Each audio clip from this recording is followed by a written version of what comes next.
तो फिर साथियों, अभी हमारी जो है बिजली उपभोक्ता संघर्ष समिति हनुमानगढ़, बिजली उपभोक्ता संघर्ष समिति जोधपुर और बिजली उपभोक्ता संघर्ष समिति नागौर के साथी हम आपके सामने यहाँ उपस्थित हैं। हमारी अभी जो है जोधपुर डिस्कॉम के एमडी से हमारी अभी वार्ता हुई है। हमने जो तमाम मुद्दे हैं उनके सामने रखे।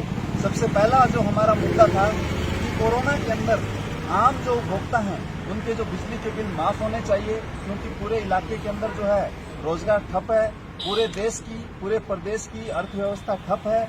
खास करके मजदूर वर्ग के हालात बहुत खराब हैं। काम धंधे लोगों के चौपट हो चुके हैं। दिहाड़ी मजदूरी करने वाले, रेहड़ी लगाने वाले, गरीब आदमी जो छोटा मोटा काम धंधा करके, सब्जी बेच के, चाय बना के जो अपना गुजारा करते हैं, खास करके किसान तबका जिनकी हालत पहले से ही खराब है।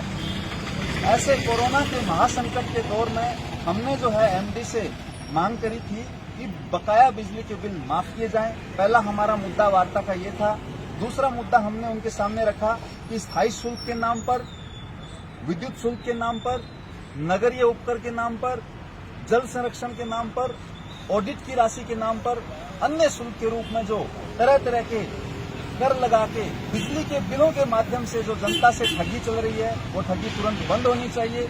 उसके अलावा जो हमारी तीसरी जो पॉइंट था वो ये था कि जैसे दिल्ली की सरकार अपनी जनता को 200 यूनिट बिजली मुफ्त दे रही है, हमने एमडी साहब से मांग की कि जिस तरीके से दिल्ली की सरकार दे सकती है, दूसरे राज्यों से खरीदकर अपने उपभोक्ता को 200 यूनिट बिजली मुफ्त दे सकती है। हमने राज्य सरकार से एमडी जी के मार्फत हमने मांग करी है कि आम जनता को 200 यूनिट बिजली मुफ्त मिलनी चाहिए। इसके पीछे कारण ये भी है कि राजस्थान राज्य जो है सबसे ज्यादा बिजली उत्पादक राज्यों में से है।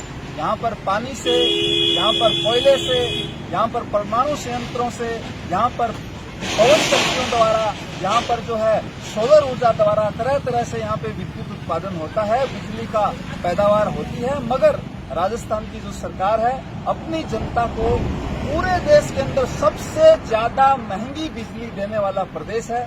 हमने एमडी साहब से मांग करी है कि राजस्थान राज्य की जो सरकार है, ऊर्जा मंत्री हैं, मुख्यमंत्री हैं, उन तक हमारा ये संदेश भेजा जाए कि 200 यूनिट बिजली हर माह हर उपभोक्ता को, हर परिवार को मुफ्त में मिलनी चाहिए। ये हमारा तीसरा पॉइंट था। चौथा पॉइंट हमारा वार्ता का था कि जो घटिया और तेज चलने वाले जो बिजली के मीटर लगा रखे हैं, जिनके ये जो मीटर जो जंप मारते हैं, आपका यूनिट आज 50 है, कल अचानक से छलांग लगा के वो 200-300 यूनिट ज्यादा निकाल देता है। इस तरीके के घटिया मीटर हैं, उनको बनाने वाली कंपनियों के टेंडर निरस्त किए जाएं। ऐसे घटिया मीटरों को डिस्कॉम, जोधपुर डिस्कॉम तुरंत बदले और इसके साथ साथ जो बिजली के बिलों के अंदर तरह तरह की गड़बड़ियां हैं उनको दूर किया जाए। पांचवा हमारा पॉइंट था कि बिजली अधिनियम 2020 जो कि केंद्र सरकार लेके आ रही है, इससे किसानों को बहुत ज्यादा नुकसान होने वाला है। किसानों को बहुत ज्यादा नुकसान इस तरीके से होने वाला है कि बिजली अधिनियम 2020 जो है वो सब्सिडीज को खारिज कर देगा। जितनी भी सब्सिडी किसान को ट्यूबवेल के कनेक्शन पे, कृषि कनेक्शन पे मिल रही है वो बंद हो जाएगी। उसके साथ साथ जो गरीब आदमी को थोड़ी बहुत राहत मिलती है वो भी बंद हो जाएगी।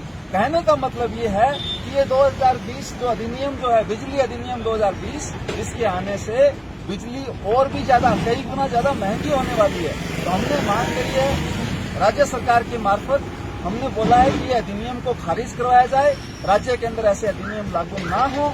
और केंद्र सरकार से भी हम मांग करते हैं कि ये जो गरीब आदमी को तोड़ने वाले, किसानों मजदूरों का कमर तोड़ने वाले अधिनियम को तुरंत खारिज करे। इसके साथ साथ किसानों को भी जो कृषि कनेक्शन है उसके ऊपर बिजली मुफ्त मिलनी चाहिए। उनकी सब्सिडीज के साथ किसी भी तरीके की छेड़खानी हो, उनको छूट मिलती है, उस छूट के साथ किसी भी तरीके की छेड़खानी ना हो। अगला पॉइंट हमारा वार्ता का एमडी साहब से जो हमने वार्ता की उसका ये है कि निजीकरण के रूप में जो पूरा का पूरा जो डिपार्टमेंट है, ये सरकारी जो डिपार्टमेंट है, सरकारी जो संसाधन है, चाहे वो बिजली घर हो, चाहे ये जीएसएस हो, चाहे जो बिजली के जो संस्थान हैं, वो पूरा का पूरा प्राइवेट करके राज्य सरकार जनता के जो सेवा के जो संस्थान है उनसे अपना पल्ला झाड़ रही है। हमने सरकार से मांग करी है कि निजीकरण पे रोक लगाया जाए, क्योंकि अगर इसका निजीकरण हो जाएगा, बिजली विभाग का निजीकरण हो जाएगा, तो जो बेरोजगारी का जो पीड़ा जो देश आज झेल रहा है वो आने वाले समय में और भी बढ़ जाएगी। प्राइवेट हो जाने से ये जो संस्थान जो यहाँ पे कर्मचारी रखते हैं वो भी सब प्राइवेट होंगे। आज जहाँ एक कर्मचारी को, छोटे से छोटे कर्मचारी को जहाँ 40,000 रुपए तनख्वाह मिलती है, अपना जीवन आराम से आज गुजारा कर रहा है, उसकी जगह 5-5 हजार रुपए में, 7-7 हजार रुपए में युवाओं को 12-12 घंटे की नौकरी करवाई जाएगी। आने वाले समय में इस तरीके का निजीकरण है वो समाज के लिए बड़ा घातक सिद्ध होने वाला है। हमने सरकार से मांग करी है कि इसका निजीकरण ना हो। निजीकरण होने से कंपनियों का जो मुनाफाखोरी है वो बढ़ने वाली है और आम जनता के ऊपर उसका बोझ और बढ़ने वाला है। तो हम सरकार से मांग करते हैं कि बिजली विभाग का निजीकरण नहीं किया जाए। हमारे साथ में आज की जो वार्ता रही, हमारे साथ में जो नागौर जिले से हमारे साथी आए हुए हैं, हमारे साथ में जोधपुर जिले के साथी आए हुए हैं, और हमने भी इनकी जो कमेटियां हैं, बिजली उपभोक्ता संघर्ष समिति नागौर और बिजली उपभोक्ता संघर्ष समिति जोधपुर है, हमने इनके साथ मिलके आने वाले समय में आंदोलन को पूरे राजस्थान में कैसे फैलाया जाए इसकी हम जो तैयारी कर रहे हैं। हम जनवरी महीने के अंदर पूरे राजस्थान के अलग अलग जिलों के अंदर हमारी जो कमेटियां हैं, हमारी जो संघर्ष समितियां हैं, उनको और भी अधिक संगठित करेंगे और भी अच्छे से आंदोलन को तेज करने के लिए हम अपना आधार मजबूत करेंगे। हर जिला स्तर पे हर जो बिजली अधीक्षण अभियंता का जो कार्यालय है बिजली विभाग का, उसके सामने विरोध प्रदर्शन करने शुरू करेंगे। और उसके साथ साथ आने वाली फरवरी 2021 के अंतिम सप्ताह के अंदर हम एक ट्रैक्टर ट्रॉली यात्रा राजस्थान के एक बड़े हिस्से के अंदर निकालेंगे और इस गूंगी बहरी राजस्थान की सरकार को जगाने के लिए, चेताने के लिए और ये बिजली कंपनियों की मनमानी लूट के खिलाफ जनता को एकजुट करेंगे। उनका ये जो गोरख धंधा चल रहा है बिजली कंपनियों का, उसका भंडाफोड़ हम जनता के बीच में करेंगे। पूरे इलाके की, पूरे राजस्थान प्रदेश की जनता को एकजुट करेंगे और आने वाले समय में इस पूरे बिजली के मुद्दे को हम बहुत ही तेजी से राजस्थान सरकार और बिजली कंपनियों के सामने उठाएंगे।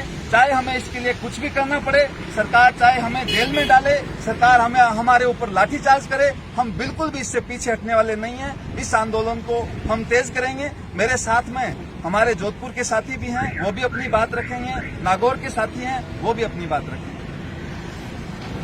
बिजली उपभोक्ता संघर्ष समिति के बैनर तले आज हमने एमडी साहब को ज्ञापन दिया और मैं शैलेंद्र भाई को विश्वास दिलाता हूं पूरे जोधपुर संभाग से कि हम पूरी मजबूती के साथ इस आंदोलन को मजबूत करेंगे और कंधे से कंधा मिलाकर इस संघर्ष समिति के साथ में रहेंगे।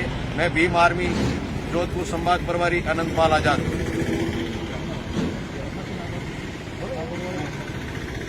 साथियों, एक बात हमें समझनी पड़ेगी कि आज जो बिजली उपभोक्ता संघर्ष समिति हनुमानगढ़ से जो आंदोलन चल रहा है, इसकी आवश्यकता क्यों महसूस है?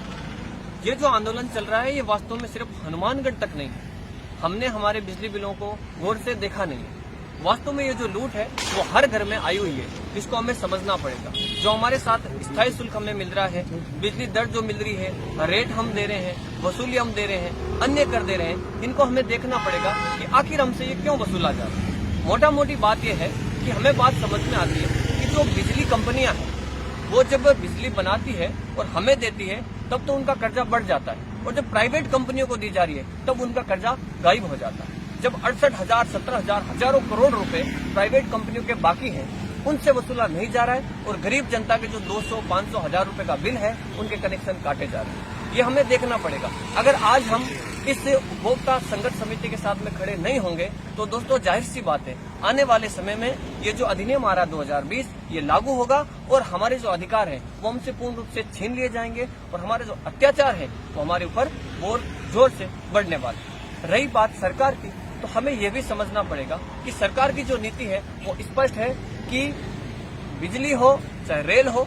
सबको प्राइवेटाइज किया जा रहा है। ये जो निजीकरण है वो हमारे लिए इतना खतरनाक साबित हो सकता है, जैसे हमने देखा कि रेल का निजीकरण हुआ वैसे ही बिजली का निजीकरण किया जा रहा है। इससे क्या होगा? मुनाफाखोरी बढ़ेगी, जो प्राइवेट कंपनियां हैं वो अपनी मनमानी करेगी और जो अभी वर्तमान में हमें स्थायी शुल्क मिल रहा है उसके अलावा हजारों गुना जो कर है वो बढ़ा करके हमें दिए जाएंगे। तो हमारा आपसे यही निवेदन है और हम ये मांग करते हैं, निवेदन करते हैं कि हम सबको पूरे राजस्थान में मिलकर के इस बिजली की धोखाधड़ी को, लूट को समझना पड़ेगा, इस आंदोलन को मजबूत करना पड़ेगा और हमारे अधिकारों को प्राप्त करना पड़ेगा। अन्यथा इस लूट के तले गरीब और ज्यादा गरीब होता जाएगा, मरता जाएगा। इसके खिलाफ हमें आवाज उठानी पड़ेगी। धन्यवाद।